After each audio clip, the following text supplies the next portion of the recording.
So former President Donald Trump has been ranked as the worst president in office during the last 150 years and the fourth worst overall.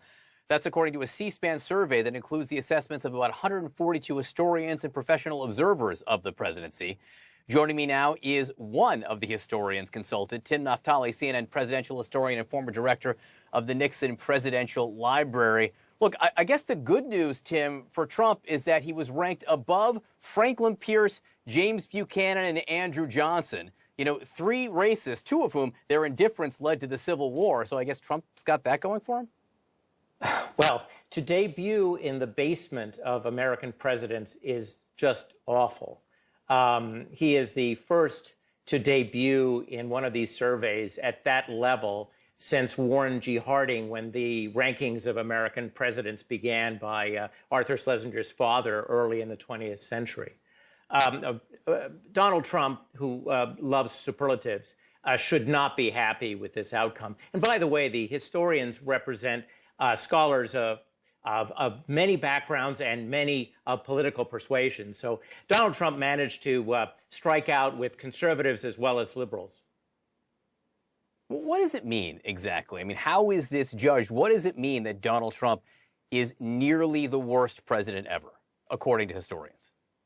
Well, we were given a list of 10 characteristics of presidencies and were asked to rate each president according to a standard of 1 to 10 on each of these characteristics: moral authority, foreign affairs, administrative capabilities.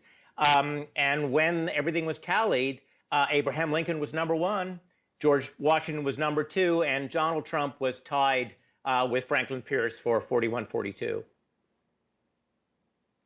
It really is astounding to see that. Does Donald Trump have any modern competition in terms of being ranked so poorly?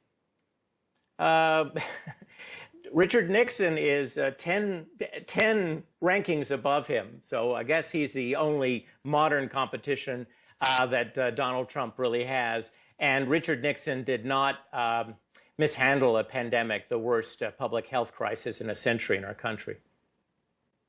Is that now I think you had Trump ranked even lower, which is hard to believe. I mean, Franklin Pierce, James Buchanan, and Andrew Johnson were just wretched presidents in U.S. history. You had Trump ranked even lower than some of them. What was it? The combination of the pandemic and the insurrection?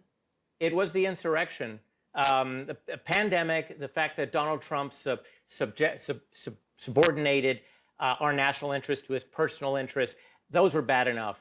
But January 6th changed it all. He's the first president not to have accepted the outcome of an election, and he's the first president not to have supported a peaceful transfer of power. Those are so dangerous. Those are precedents that are so dangerous that I thought he deserved to be considered the worst president in our history. Where do you have him ranked? The worst. Absolutely. I wrote a piece for The Atlantic. Worst ever. And that's saying a lot, because Buchanan was terrible. We got about 10 seconds left. Just to be clear, presidents have moved up occasionally after their initial ranking? Yes, he might move up 2 or 3 spots, as people forget. But I doubt we're going to discover there was a hidden hand that made him a better president.